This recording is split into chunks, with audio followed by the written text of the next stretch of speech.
All right, we have another mana collab video. We're going to be doing a lot of these, as I mentioned on another video. But today we're going to talk about Val and the arc that comes with them. Just giving my first impressions as I normally do. So we'll go ahead and start with the character and go from there. So starting with Val, a few things that you should know.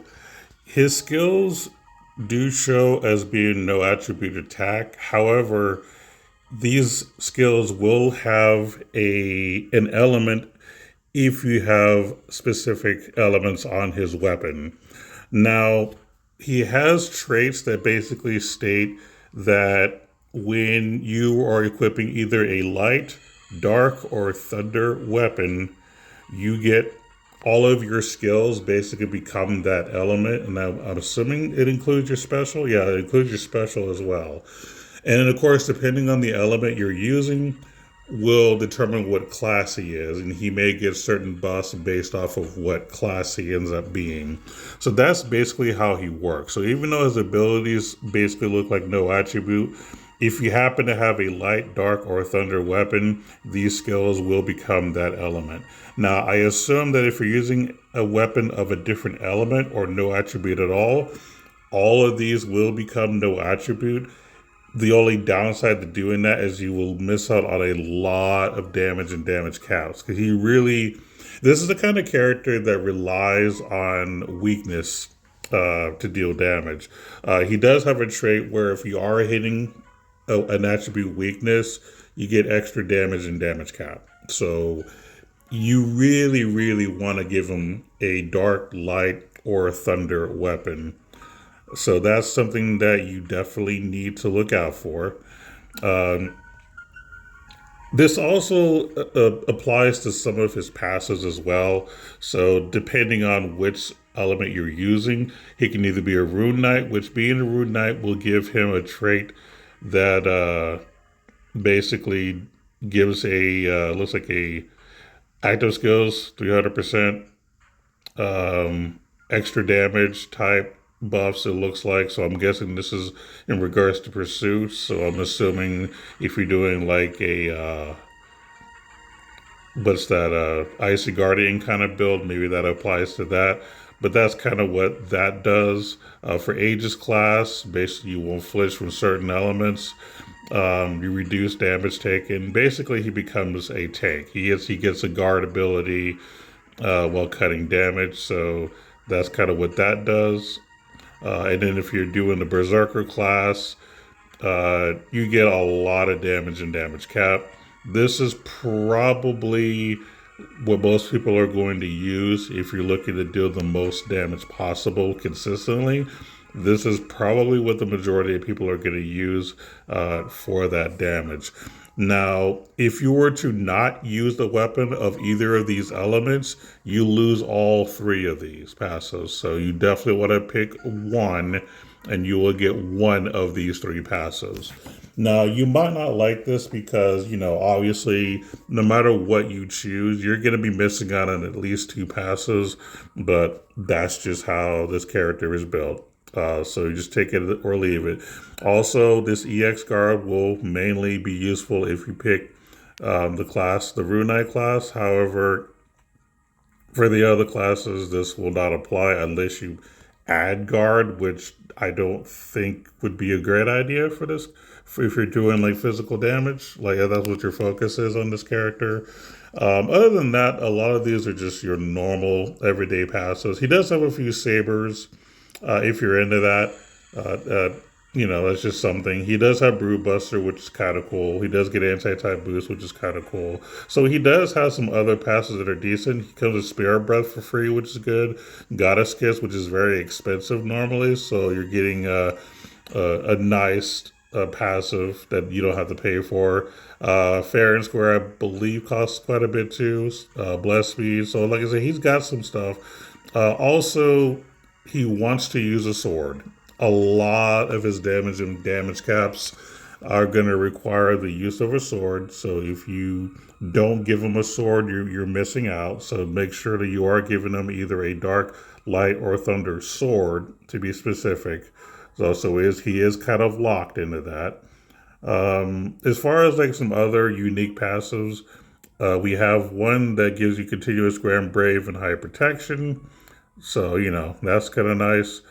He also has, when using an attack skill or special, use 5% of his max MP for more damage and damage cap. This is why he has Goddess Kiss. He also gets Elemental Break, so special activates give all allies strength plus 50% buff. This will give unit physical attack damage plus 30% and damage cap buff as well. So this can be useful. Let's say you want to use him as a sub DPS and you want to do like Great War of Ruin. You can activate that ability on let him use a special, and then your main DPS can get a damage buff. So that could be useful if you want to do something like that. That's up to you. He also gets crystallized, boost units, soul drop rate. Um, this is a kind of a weird passive to give to a character.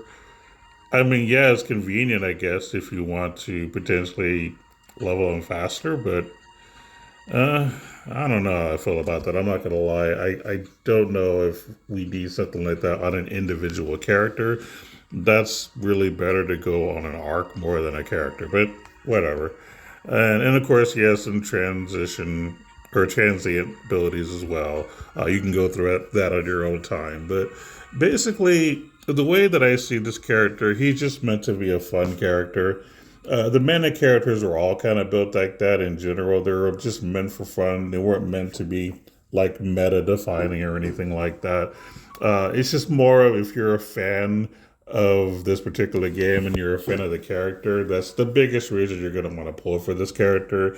If you're a meta slave, you probably don't care about this character and you're going to skip. Um, this is more just for the fans, and that's fine. I'm not really gonna say a whole lot about it. Like I said, it just wants you to be creative. So as far as like what's recommended, this just depends on your play style. That is what it boils down to. So just pick your poison at this point. But yeah, overall, I mean, like every new character that comes out, he's gonna be decent. But this is more of a fun character, and just if you're a fan of the collab itself. As for the arc itself, personally, I really do like this arc. As far as the arc trait, basically, you want to use one weapon and you want to hit an attribute weakness. So that's kind of what this is based off of. It matches the character. So you get more damage and damage cap. Specials can do criticals. You also can get some damage reduction based on how little HP is left. But yeah, I mean, you get more damage and damage cap as long as you have the right element. But the important thing about this arc to me personally are the learnables. Now, extra attack boost we have on other arcs, but I do kind of like it if you're a pursuit build kind of person. Skill 2 breakthrough is decent if you are big into doing that. I don't typically use the breakthroughs, but I mean, they're cheap, so it can be useful. Guardian of the Sanctuary, this is more for tanks, so this is something that maybe like Rudo, for example, would have used back in the day if it had access to this, since he really didn't deal damage and he just wants kind of defense. But overall, I'm not really impressed. What I am impressed with is Elemental High Drive. So it's 12 SC, so it is going to be a lot. But basically, the four basic elements will get a physical and special damage plus 30%. So you get 30% more damage if you have like kind of, a physical DPS that can do multiple things. So it's interesting. I kind of like it, but it is expensive. So you kind of have to decide if it's worth using. And then Vengeance of Mana is another unique.